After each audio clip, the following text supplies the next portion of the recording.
The universe is like tapestry, carefully woven with dancing colours. However, pull apart at the seams and the entire thing comes crumbling down. The universe is the great tapestry of one sole individual, Aurora Stelliferus, a celestial among mortals. She was born from the aftermath of the gargantuan explosion that birthed the kaiju of our universe. For in the beginning, there was nothing, an endless and desolate void that held nothing. No light or dark, life and death, it was an end with no beginning. Nothing existed. That was until what can only be described as a miracle happened. A lone spark of a yet unknown power ignited into violet waves of fire that spread across the void for light years and showed no signs of stopping. Creating vast nebulas, galaxies, and other manner of cosmic wonders, stars were born, creating the first existing particles of light that cast their rays out into the once everlasting darkness, extinguishing it forever. This was an inconceivable phenomenon that defied all odds, and from the epicenter of the explosion, another star was born, though this was no ordinary star. It was the burning wonder that gave life to our universe, an energy that we would know in name as the Essence. The Essence was an almost sentient life form, a golden light that, like DNA, had instructions to create. Using the other stars as relay points, it is the very DNA of the universe, the very thing that allows life to exist, for without it, we would all reside in darkness. Then, for reasons yet unknown, its power began to bond with those first existing particles of light, and began to create a sight what could only be described as pure impossibility. A humanoid figure that stood at 10 feet tall, with wings sprouting out from her back that were double her size. Her skin was a soft grey that felt like snow to the touch, as her eyes were filled with a crimson sea that encapsulated the stars themselves. This was Aurora Stelliferus, the first life form in all of creation. Looking around, she saw a sight to behold. The universe freshly born, with stars and galaxies that were born minutes ago, and that were still being born. She had no words to describe what she was seeing, even though there wouldn't have been anyone to hear her words.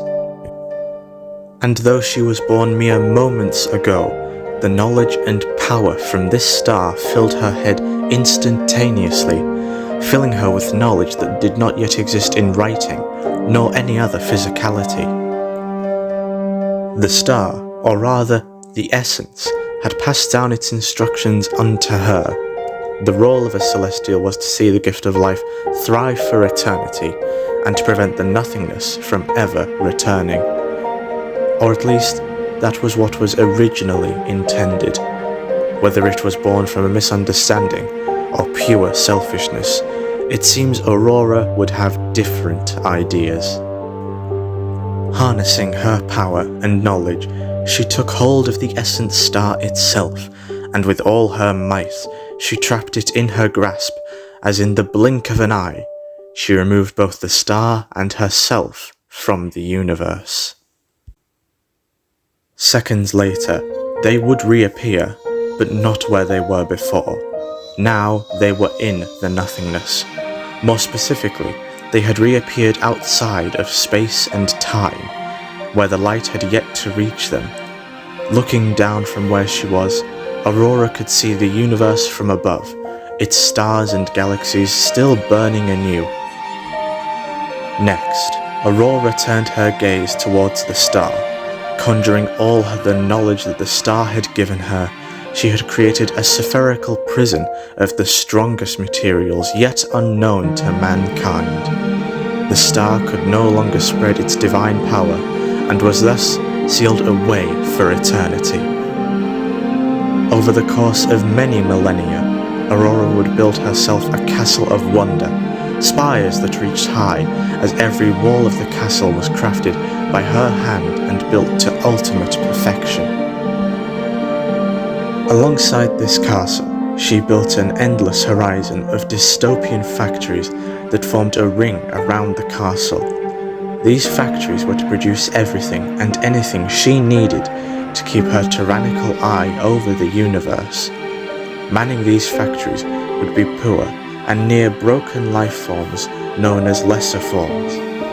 These half-witted creatures born from Aurora, whose entire existence relied on following orders. However, the more she created, the emptier she was becoming inside.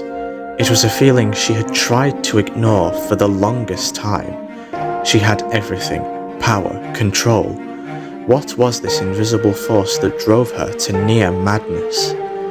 No matter what she would do, or no matter how many lesser forms she would destroy for her own amusement, she would feel more trapped each time. It was then that because of this, she used her power to give life to two other celestial beings. Casting her hands forth, a golden light poured from her to create these two new beings. But more than that, they were Aurora's new sisters, now known as Luna and Helena. Now Aurora had everything and more. The universe would now bend to her whim, and should they step out of line, all hell would be let loose upon them. But, although its divine power was sealed away, a silent scream was heard bleeding from within its cold confinement, calling out to the other stars in creation, begging to be freed, and the call was answered. One day, deep within the sea of stars, an explosion occurred. At first, it was nothing special, but when the smoke dissipated, that was when the true aftermath of the explosion could be seen. A brand new galaxy was born, shrouded in a cloud of essence energy. It was a majesty to behold, as a new name in legend was born, the Galaxy of Harmony. But the galaxy did not come alone. It too was joined by a celestial being, born exactly like Aurora was.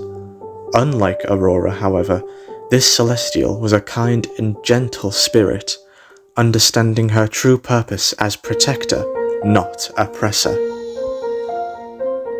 Harnessing her power with all her strength and might, she blesses a boulder in outer space with the essence energy as she sends it flying at light speeds towards one of the planets within the new galaxy, as it crashes into its surface and embeds itself within its core, empowering the planet with the arcane power. Aurora, witnessing all from her throne via technology produced from her factories, takes this as an insult and as a sign of war. However, before Aurora's blind rage takes hold, her sisters relay that they should invite her to the castle and discuss the matter rather than to convert to war right away. For the universe, it is lucky that Luna and Helena are sisters to Aurora, for they are the only people in all of creation who Aurora would heed advice from. As for the universe, it now seemed their fate was in the balance.